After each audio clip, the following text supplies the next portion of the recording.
Finding Winnie, the true story of the world's most famous bear.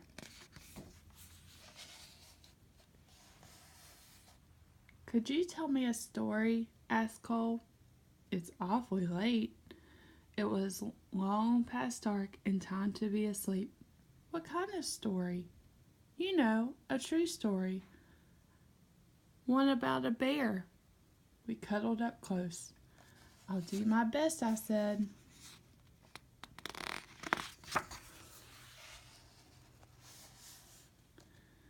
A very long time ago, about 100 years before you were born, there was a veterinarian who lived in Winnipeg. His name was Harry Colburn. A vegetarian? Said Cole. Bear doesn't like vegetables. A veterinarian. It means an animal doctor. I know that, Cole said. That's what I'm going to be when I'm big. If a horse had the hiccups or a cow had a cough, Harry knew how to make these feel just right. Harry's hands were never cold, even in Winnipeg, where winters are so frosty the icicles grow on the insides of your nose. That was just the kind of doctor he was.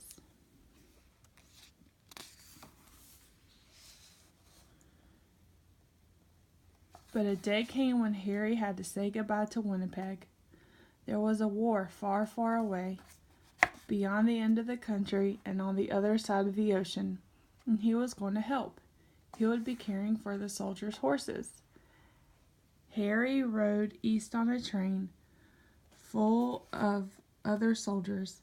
He leaned his head against the window, watching the land scroll by, wondering what it would be like to be so far from home.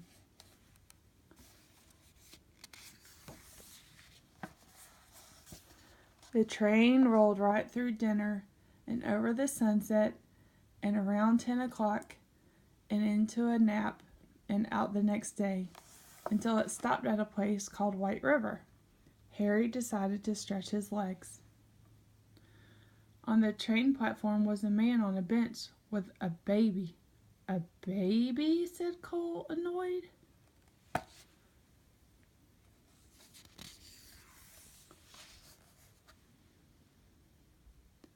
A baby bear. A cub. Harry stopped. It's not every day that you see a bear cub at a train station. That bear has lost its mother, he thought, and that man must be the trapper who got him. What do trappers do? Asked Cole. It's what trappers don't do. They don't raise bears. Raise them? You know, I said. Love them.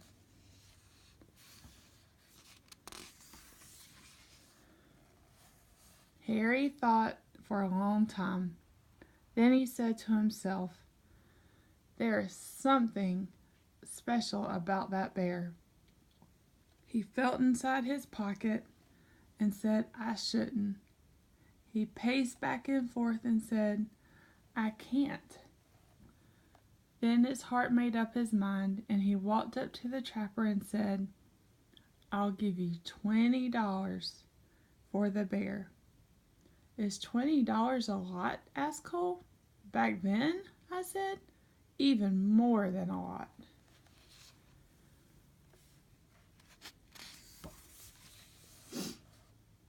Captain Colburn, said the colonel on the train as the little bear sniffed at his knees. We are on a journey of thousands of miles heading into the thick of battle, and you propose to bring this most dangerous creature? Bear stood up on her hind legs as if to salute the colonel. The colonel stopped speaking at once, and then in quite a different voice he said, Oh, hello. The men of Harry's regiment squeezed by to have a look. I've decided to name her Winnipeg, Harry told them, so we'll never be far from home. Winnie for short.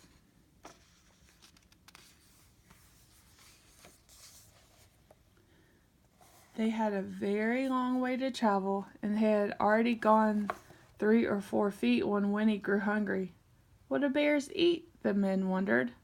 What don't they eat? Said Harry. Vegetables, Cole reminded me.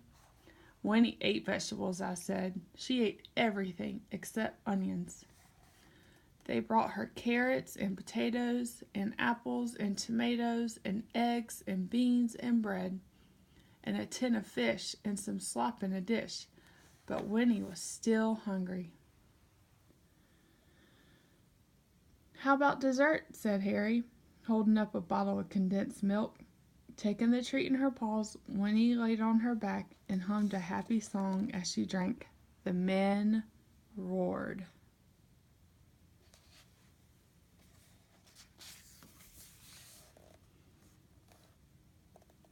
Harry and Winnie gathered with soldiers from all over Canada in the green fields of Valcotier. A whole city of tents had sprung up there. One was a hospital for horses, where Harry went to work.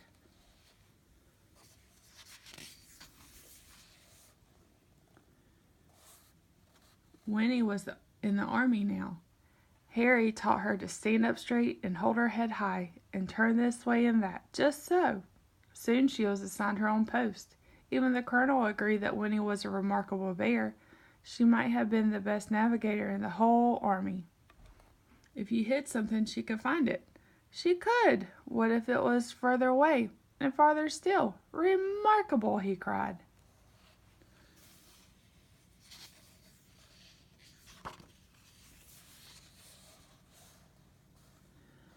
In the evenings, both of them were too tired to move.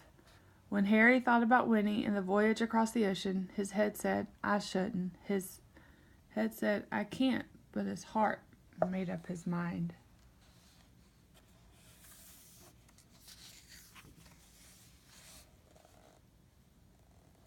Nobody had ever tried to float so many people and animals across the Atlantic Ocean before.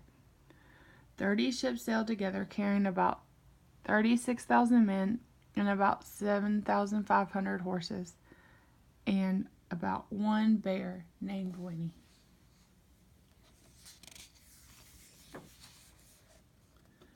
When they finally arrived in England, the regiment went to training on the Salisbury Plain, where it rained and rained and rained.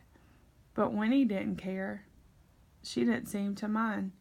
She was the mascot of the 2nd Canadian Infantry Brigade, and she attended her post with vigor. One day, Harry came running while she was doing her exercises in the tent.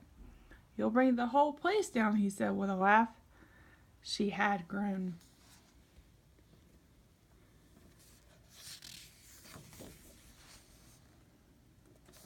It was winter when the order came. The time had come to fight. Winnie posed proudly with the men for pictures to send home to their families. Harry thought for a long time. His head argued one way and then the other, but his heart made up his mind. He went to Winnie and said in a serious way, "There's somewhere we need to go." Winnie brushed the mud off her nose and nuzzled in close.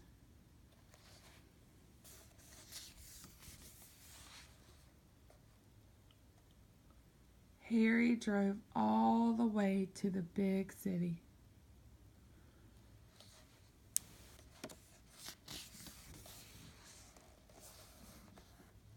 "Here we are," said Harry, "the London Zoo." Harry took a deep breath. "Winnie, this is going to be your home for a while," he said. She tilted her head. "We're shipping out to France," he explained. "I had to take care of the horses at the front." She rested her big head against him. "I know you want to come, but it's not safe." Winnie's head bowed. Harry's hands were warm as sunshine as usual. "There's something you must always remember," Harry said. "It's the most important thing, really. Even if we're apart, I'll always love you. You'll always be my bear."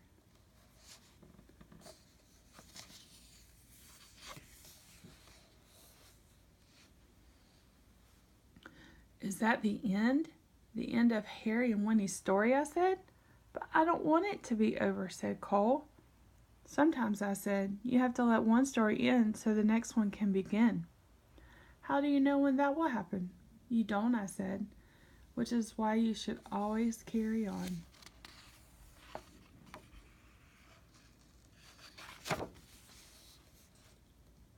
Once upon a time, there was a little boy with a stuffed bear. He'd had his bear ever since he was a baby, but somehow the boy had never found the right name for him. He tried Teddy and Edward and even Big Bear.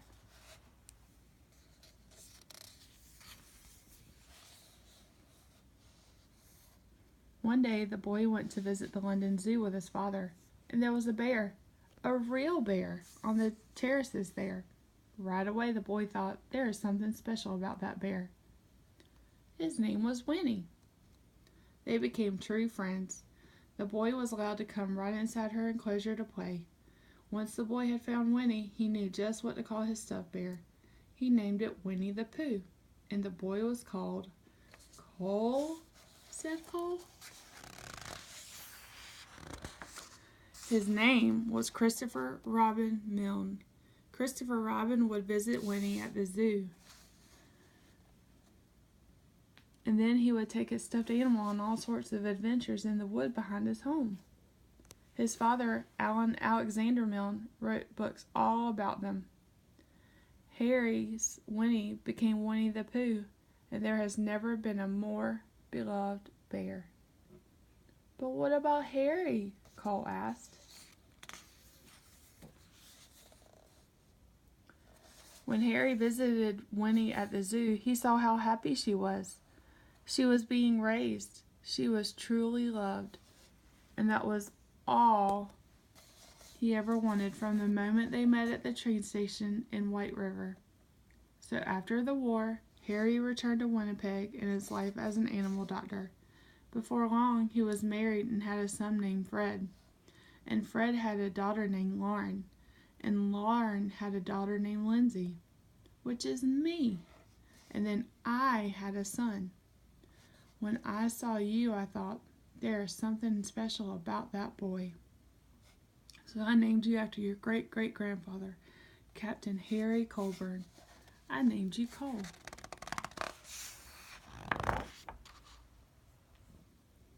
That's me, said Cole in a whisper.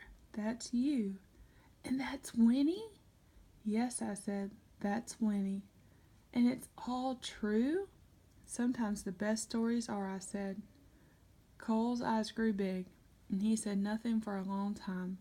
Then he hugged his own bear close and let out a yawn that reached far away, and they both turned over and fell asleep.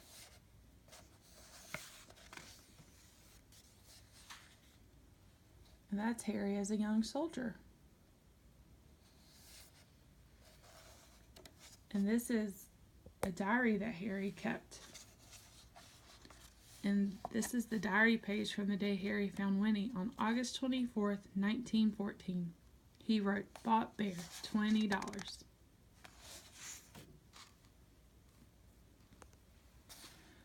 3 soldiers with Winnie at her post. And Winnie and Harry have what appears to be a laugh and a snack. Henry and his fellow soldiers with their mascot, Winnie. This picture of Winnie and Harry inspired the statue that now stands in Winnipeg in London. And this is that statue.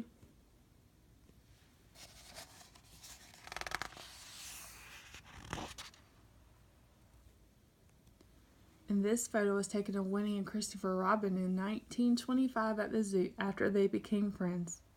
Christopher Robin's father, A. Milne, watches them play from above.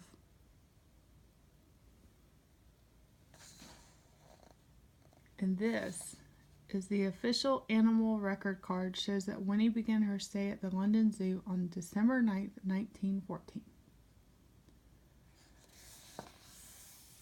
And this is Lindsay and Cole in 2013. We know there was something special about that boy.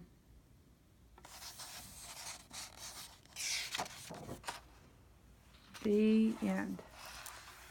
I hope you like the book, Finding Winnie, the true story of the world's most famous bear, by Lindsay Maltic. Love you guys.